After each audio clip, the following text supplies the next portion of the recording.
ada pertanyaan. Hal-hal penting apakah yang selalu dijaga oleh para sufi besar? Apa benar Syekh Abdul Qadir Al-Jailani punya 10 hal penting bagi para pejalan ruhani? Hai, para sobat santrian lain, Pondok Kolbu Al-Kausar, banyak yang bertanya.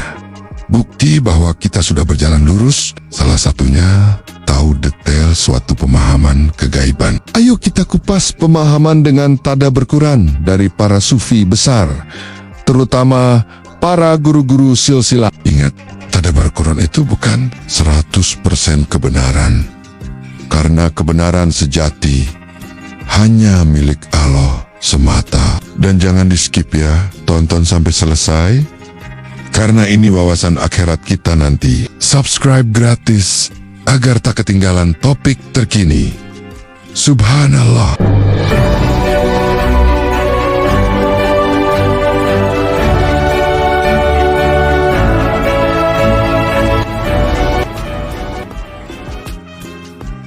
Assalamualaikum warahmatullahi wabarakatuh. Topik perjalanan ruhani. Explore mati sebelum mati. Subtopik 10 sifat pejuang ruhani versi Syekh. Subhanallah. Halo saudaraku semua seperjalanan. Semoga semua mendapatkan barokah, berkah barokah berlimpah ruah dan bermanfaat pada sesama. Pembahasan kali ini adalah syarah tulisan tentang 10 sifat pejuang ruhani versi Syekh Abdul Qadir Al-Jailani. Syarah adalah pandangan penafsiran agar bisa semakin bersinar cahaya pemahaman kita dan lebih mendalam lagi. Dengan adanya cahaya, segala sesuatu bisa diketahui keberadaannya. Dan dengan adanya cahaya hidup akan semakin lebih berwarna. Ayo kita simak sampai selesai agar mengerti hakikatnya dan tidak mudah salah paham. Mudah-mudahan dengan mempelajari 10 poin penting ini akan menambah kualitas ruhani kita. Pembahasan ini adalah wacana pengetahuan sebagai tambahan wawasan saja dan bukan tujuan ya. Tafakur wa tadabbur Quran ini adalah sebagai landasan utama dalam perjalanan ruhaniyah para sufi nura. Indikator barometernya, siapa yang lebih paham ilmu yang benar. Sekali lagi, ilmu yang benar loh ya, yakni yang ada cahayanya, yang menjadikan manusianya berbudi pekerti luhur, akhlaknya mulia. Itu akan mempengaruhi kenaikan derajatnya karena lebih dimuliakan Allah Ta'ala. Baiklah, kita mulai pembahasannya. Subhanallah. Sekurang-kurangnya ada 10 sifat yang harus dimiliki oleh orang yang berada dalam perjuangan pejalan ruhani, yang sedang memperbaiki diri sendiri dan yang berusaha mencapai tujuan keruhanian, serta yang menginginkan kekal terus berada dalam keadaan itu. Apabila Allah telah mengizinkannya untuk tetap berada dalam keadaan itu dan berdiri teguh di dalamnya, maka dia akan mendapatkan kedudukan yang tinggi. Tulisan ini bisa panjenengan baca adalah bukan suatu kebetulan, tapi ditakdirkan sampai kepada panjenengan. Tentu saja nanti akan bergantung pada respon Anda. Bisa paham atau hanya merasa paham saja. Paham itu diizinkan Allah untuk dikerjakan. Tapi kalau tidak, itu hanya merasa paham saja. Semoga paham. Subhanallah. Sifat yang pertama, hendaklah seorang hamba tidak bersumpah dengan menggunakan nama Allah, baik dalam perkara yang benar maupun yang salah, secara sengaja maupun tidak sengaja. Menurut syarah saya, sifat nomor 1 ini penting sekali, sehingga jangan pernah bermain-main dengan nama Allah walaupun Anda dalam posisi kebenaran. Jika dilanggar, maka sejatinya Anda memang tidak tahu kehendak yang maha berkehendak. Subhanallah. Sifat yang kedua, hendaknya seorang hamba tidak berbohong, baik ketika sungguhan maupun hanya sekedar lelucon saja. Menurut saroh saya, jika kita bisa menjaga untuk selalu tidak berbuat bohong, maka akan menumbuhkan makom derajat, bisa masuk dalam 4 sifat wajib kenabian atau kelanjutannya jalur kewalian, yakni sidik atau jujur, amanah atau terpercaya, fatonah atau cerdas, dan tablik atau menyampaikan kebenaran. Bagaimana bisa punya 4 sifat ini jika hal-hal kecil seperti bercanda saja? Anda sangat mudah untuk berbohong. Subhanallah.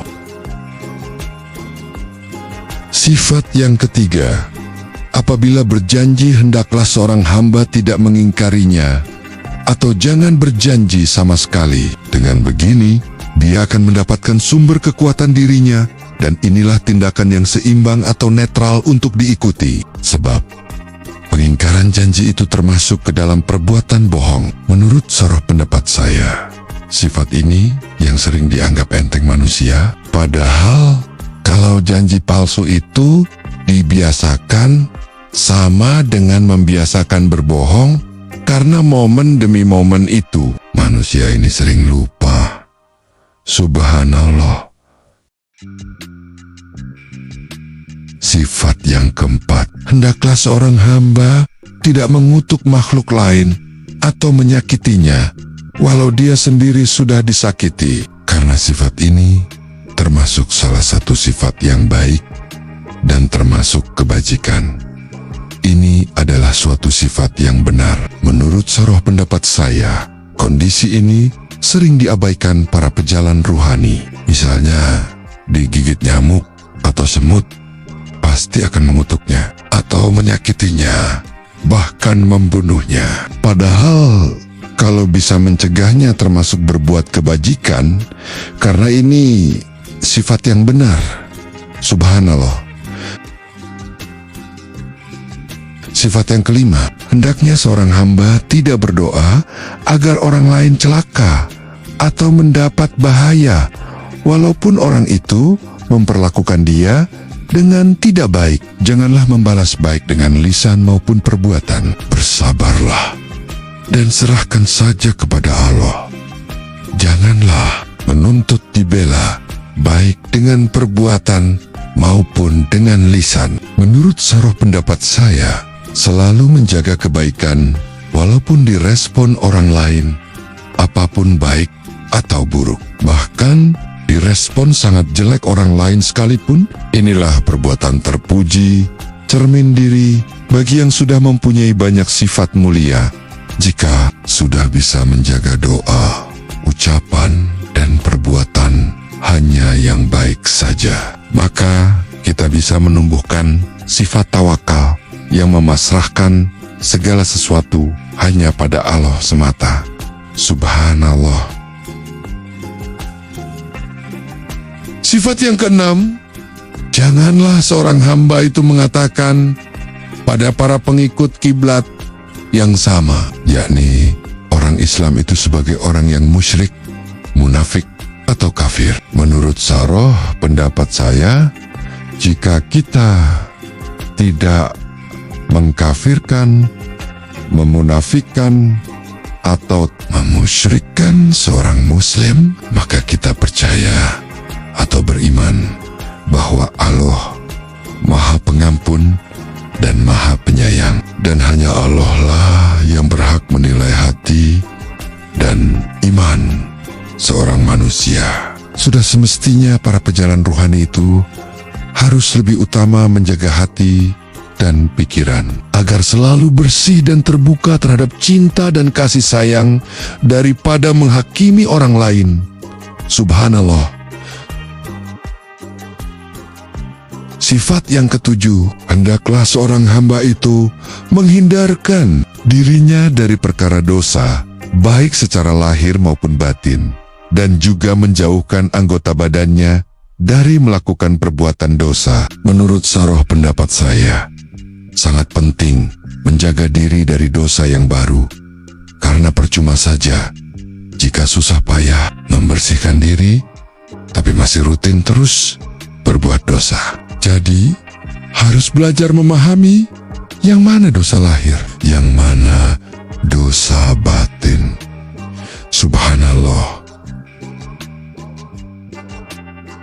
Sifat yang ke-8, hendaklah seorang hamba itu tidak membebani orang lain, baik beban itu berat maupun ringan. Sebaliknya, hendaklah dia membuang beban yang ditanggung oleh orang lain, baik itu diminta maupun tidak. Menurut saruh pendapat saya, ini sudahlah jelas bahwa jangan membebani orang lain, apalagi berkali-kali atau rutin. Seringlah berdoa meminta dimampukan Allah dan berusaha tidak membebani orang lain. Subhanallah.